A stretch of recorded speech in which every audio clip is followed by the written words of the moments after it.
El libro de Jonás es una historia subversiva acerca de un profeta rebelde que odia a Dios por amar a sus enemigos. Jonás es único entre los profetas del Antiguo Testamento porque estos son usualmente una colección de las palabras de Dios habladas a través del profeta. Pero este libro en realidad no se enfoca en las palabras del profeta. Más bien, es una historia acerca de un profeta realmente malo y desagradable. Jonás aparece solo en otra ocasión en el Antiguo Testamento, durante el reinado de Jeroboam II, uno de los peores reyes de Israel.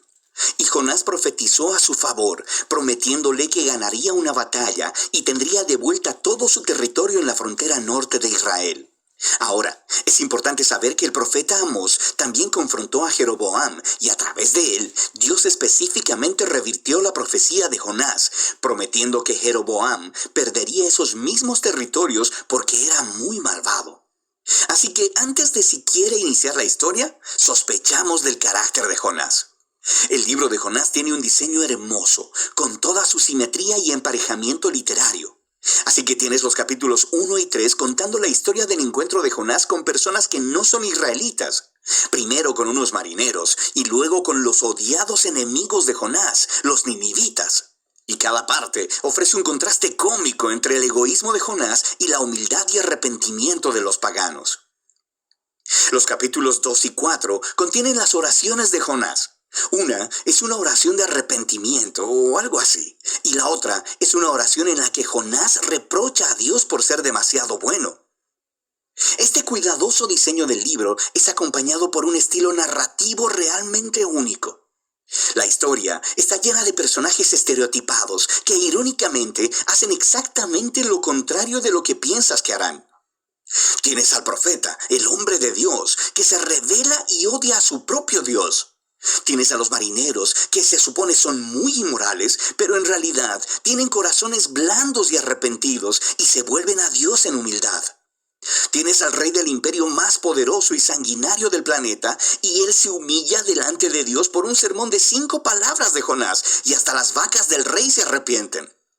Esta clase de historia encaja con lo que hoy llamaríamos una sátira. Estas son historias sobre figuras bien conocidas que son colocadas en circunstancias extremas y utilizan el humor y la ironía para criticar su estupidez y defectos de carácter. Profundicemos y veremos cómo todas las piezas encajan juntas.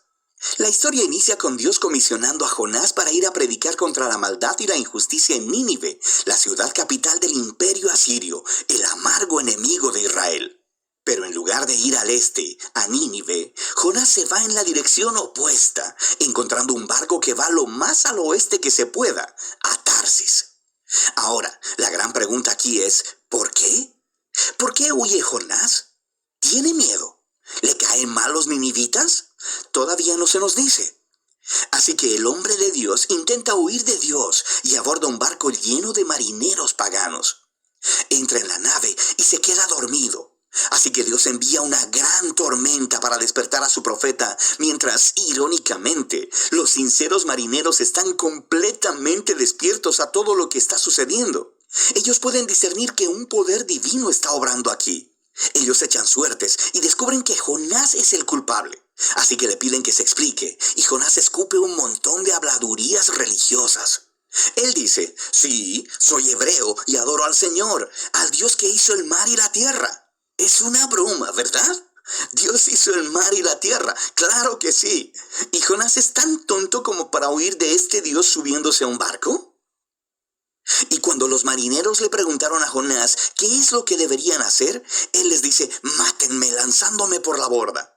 Lo que parece muy noble al principio, hasta que te das cuenta que esto podría ser lo más egoísta que ha hecho hasta ahora.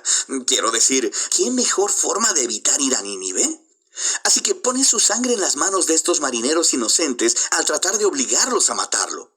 Y ellos se resisten, por supuesto, y se arrepienten delante de Dios incluso mientras lo arrojan. La tormenta se apacigua y ellos terminan temiendo al Dios de Israel. Y a diferencia de Jonás, ellos realmente adoran a Dios. Pero Dios frustra los planes de Jonás para escapar de Nínive. Mientras Jonás se hunde, Dios provee una extraña tumba acuática para él, el estómago de un gran pez. Ahora, por supuesto, en circunstancias normales esto sería la muerte segura, pero en esta historia todo está de cabeza. Así que la muerte submarina de Jonás se convierte en su camino de vuelta a la vida. Atrapado en el estómago de esta bestia, Jonás eleva una oración donde técnicamente nunca dice que lo siente, pero sí agradece a Dios por no abandonarlo y promete que obedecerá a Dios a partir de ese momento, no importa lo que pase. Y la respuesta de Dios es algo cómica. La ballena vomita a Jonás en la tierra seca. Así que una vez más, Dios envía a Jonás a predicar en Nínive y Jonás obedece. Se nos dice que Nínive era una ciudad gigantesca. Tomaría varios días caminar a través de ella. Así que Jonás tiene solo un día y aquí está su mensaje. En 40 días, Nínive será arrasada. Esas son 5 palabras en hebreo. Este sermón es muy corto y también algo extraño. Quiero decir, mira lo que le falta. No se menciona lo que los ninivitas han hecho mal, ni lo que deben hacer o cómo deben responder. No hay mención de quién los destruirá, y lo más notable, no se menciona a Dios. ¿Qué está pasando aquí? ¿Está Jonás intencionalmente dando la mínima cantidad de información? Es como si él estuviera intentando sabotear su propio mensaje o asegurar la destrucción de los ninivitas. Jonás no está haciendo ningún esfuerzo. Sean cuales sean sus motivos, el plan no funciona, porque tan pronto predica su sermón de 5 palabras, el rey de Nínive y la ciudad entera, incluyendo a las vacas, se arrepienten en silicio y ceniza. Así que, por segunda vez, esos paganos malvados muestran que son más sensibles que el mismo profeta de Dios. De manera que Dios perdona a los ninivitas y no destruye la ciudad. Ahora, aquí tenemos la parte brillante de la historia. La última palabra del breve sermón de Jonás, arrasada, significa allanada.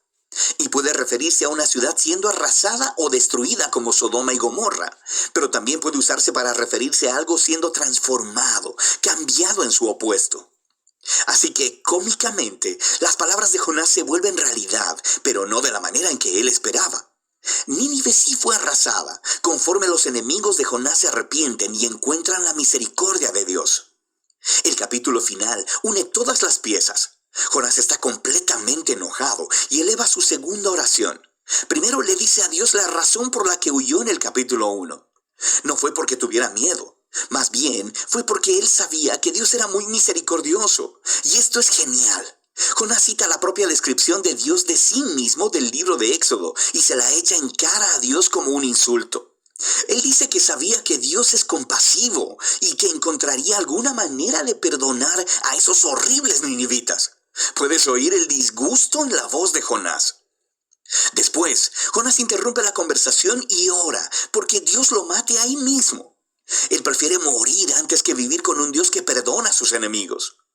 Afortunadamente para Jonás, Dios no accede y simplemente pregunta si el enojo de Jonás es justificado.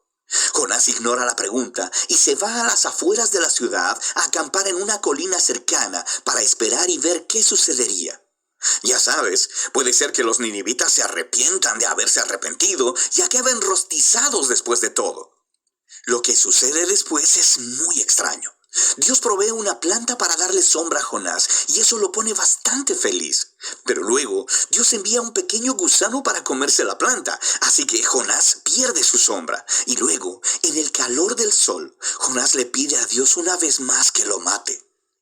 Dios una vez más le pregunta a Jonás si su enojo tiene justificación. Y Jonás ladra. ¡Claro que sí! ¡Solo déjame morir!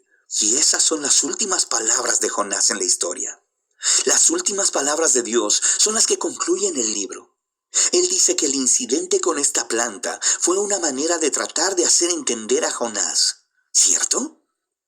Jonás se preocupó y se puso sentimental por esta planta que solo disfrutó por un día. Y Dios le preguntó a Jonás, ¿no son los humanos un poco más valiosos que las plantas? Quiero decir, ¿no está bien que Dios pueda sentir la misma clase de emoción y preocupación por la ciudad de Nínive, que está llena de miles de personas quienes se han extraviado del camino y también por sus vacas? Y así es como termina el libro, con Dios pidiéndole a Jonás permiso de mostrar misericordia a sus enemigos. ¿Y cuál es la respuesta de Jonás? La historia no lo dice, porque ese no es el punto. El punto es que el libro quiere incomodarte. Y las preguntas de Dios en realidad son dirigidas a ti, el lector. ¿Te parece bien el hecho de que Dios ame a tu enemigo? Así que este libro pone un espejo frente al lector. En Jonás vemos aumentadas las peores partes de nuestro propio carácter, que deberían generar humildad y gratitud, porque Dios ama a sus enemigos y porque soporta al Jonás que hay en nosotros. Así que esta extraña historia se convierte en un mensaje de las buenas nuevas sobre la grandeza de la misericordia de Dios, lo cual debe retarnos hasta lo más profundo. Y ese es el libro de Jonás. El libro de Jonás.